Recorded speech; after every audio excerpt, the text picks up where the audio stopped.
चला तर मंडळी, तुम्ही देखील उपवास असला की तेच तेच साबुदाणा खिचडी आणि भगर खाऊन कंटाळलात का? मग ह्या आषाढी एकादशीला बनवा असे मऊ लुसलुशीत आणि जाळीदार उपवासाचे आप्पे. हे आप्पे जर तुम्ही घरच्यांना खाऊ घातले ना, तर न उपवास धरणारे देखील उपवास पकडायला लागतात. आणि बनवायला तर एवढे सोपे, जरी तुम्ही पहिल्यांदा बनवले तर अगदी परफेक्ट जमतील. आप्पे सोबत खायला उपवासाची चटणी, त्यामुळे आप्यांची चव अजूनच वाढते. चला तर मग रेसिपीला सुरुवात करू. व्हिडिओ स्किप न करता शेवटपर्यंत पहा. सर्वात आधी इथं मी 1 वाटी एवढी भगर घेतली, त्याला वरईचा तांदूळ देखील म्हणतात. आता त्यासोबत घ्यायचा अर्धा वाटी एवढा साबुदाणा. तुम्ही याऐवजी साबुदाणे भगर निम्मी निम्मी घेतलं तरी चालेल.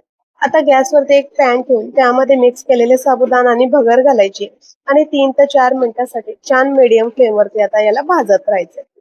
जोपर्यंत साबुदाणा किंवा भगरचा थोडाफार रंग बदलत नाही किंवा साबुदाण्याचा एखाद दाणा दाताने तोडून बघायचा, कटकट आणि तुटला म्हणजे अगदी परफेक्ट आपलं भाजून झालेलं आहे. आता हे आपले भगर आणि साबुदाणा थोड्या वेळसाठी गार होऊ द्यायचंय. छान पद्धतीने गार झालं की त्याला एका मिक्सर जार मध्ये टाकून घ्यायचंय. मिक्सर जार मध्ये टाकून आपल्याला 1 ते 2 मिनिटांसाठी छान चालू बंद करत पावडर तयार करून घ्यायची किंवा पीठ बनवून घ्यायचंय साबुदाणा आणि भगरेचं. पीठ जास्त जाड किंवा जास्त बारीकही नको. आता यात मी इथं 1 वाटी एवढं दही घातलंय आणि 1.5 वाटी एवढं पाणी घातलंय. हे प्रमाण अगदी परफेक्ट आहे. जर अजून त्यात पाणी हवं असेल तर आपण त्यात नंतर ऍड करू शकतो, पण सुरुवातीला एवढंच पाणी घालून छान पुन्हा मिक्सरला लावून घ्यायचंय. छान 1 ते 2 सेकंदासाठी मिक्सरला फिरवून झालं की आपली पेस्ट तयार होते किंवा आपलं आप्यांचं पीठ तयार झालंय. आता तयार झालेलं पीठ आता एका भांड्यात काढायचंय. मिक्सरच्या भांड्यात जे काही थोडंफार पेस्ट राहिली असेल त्यात पुन्हा आपल्याला अर्धी वाटी पाणी ऍड करायचंय आणि छान भांडं धुवून ते पाणी देखील पिठात ऍड करायचंय. त्यासोबत चवीपुरता मीठ घालायचंय आणि छान आता चमच्याच्या साहाय्याने पूर्ण मिश्रण आपल्याला मिक्स करून घ्यायचंय. छान 2 ते 3 मिनिटं लागतात. एकसारखं गरागरा असं छान फेटून घ्यायचंय. अगदी सरसरीत आणि एकसारखं आपलं आप्याचं पीठ तयार झालंय. आता या पिठाला झाकण झाकून 5 ते 10 मिनिटं आपण मुरायला ठेवू. तोपर्यंत आप्यासोबत खायला चटणी बनवून घेऊ. मिक्सर जार मध्ये इथं मी अर्धी वाटी शेंगदाणे, 2 चमचा तीळ, 1 ते 1.5 हिरवी मिरची, थोडासा आल्याचा तुकडा घालायचा आहे. अर्धी वाटी पाणी घालून पुन्हा आपल्याला मिक्सरला फिरवून घ्यायचंय. छान चटणी बनवून घ्यायची. जर तुमच्याकडे उपवासाला आलं किंवा तीळ चालत नसेल तर तुम्ही स्किप केलं तरी चालेल. चटणी एका भांड्यात काढून त्यात चवीपुरता मीठ घालायचंय आणि छान पद्धतीने मिक्स करून घ्यायचंय. इथे मी चटणीला तडका देण्यासाठी पॅन मध्ये तूप गरम केलंय आणि थोडंसं जिरं घातलंय. गरम तडतडीत अशी जिऱ्याची फोडणी देऊन आपली चटणी तयार झाली. जर तुमच्याकडे जिरं खात नसतील तर तुम्ही जिरं नाही घातलं किंवा कच्ची चटणी जरी आपल्यासोबत खाल्ली तरी अप्रतिमच लागते. तयार झाली इथं चविष्ट आपल्यासोबत खाल्ली जाणारी चटणी.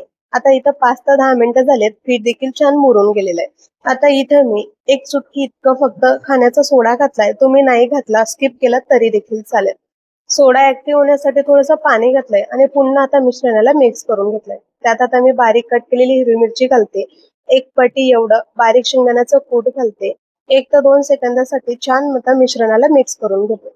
अजिबात शेंगदाण्याचं जे पावडर घातलंय त्याच्या गाठी नको राहायला. अगदी छान सरसरीत आपलं बॅटर तयार झालंय. आता गॅसवरती आपले पात्र ठेवायचंय. त्यामध्ये तुम्ही तूप किंवा तेल घालायचंय तुमच्या आवडीनुसार.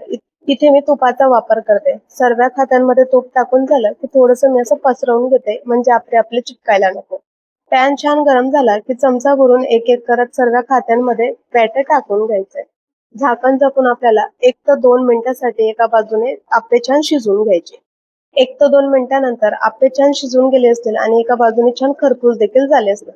आता चमच्याच्या साहाय्याने आपल्याला कडा मोकळ्या करून छान आप्पे पलटवून घ्यायचे. असे सर्व आप्पे पलटवून झाले की त्यावरती पुन्हा आपल्याला थोडंसं तूप किंवा तेल पुन्हा लावून घ्यायचंय म्हणजे दुसरी बाजू देखील अगदी छान पद्धतीने खरपूस भाजली जाईल. तूप लावून झालं की पुन्हा आपल्याला झाकण झाकून 1 ते 2 मिनिटांसाठी आप्पे शिजवून घ्यायचे. 1 ते 2 मिनिटांनंतर झाकण खोलून बघाल तर अगदी अप्रतिम आणि सुरेख असा रंग आलेला असेल आप्यांना आणि खरपूस असे आप्पे भाजून झालेले असतील. मस्त छान असे आप्पे सर्व करा, त्यासोबत चटणी आणि मग एन्जॉय करा असे मऊ लुसलुशीत आणि जाळीदार असे गरमागरम उपवासाचे आप्पे. एकदा नक्कीच बनवून बघा आणि कसे झाले मला कमेंट मध्ये कळवा. रेसिपी आवडली असेल तर व्हिडिओला लाईक करा, शेअर करा आणि चॅनलला सबस्क्राईब करायला विसरू नका. भेटूया पुन्हा अशा छानशा रेसिपी सोबत. तोपर्यंत बाय बाय.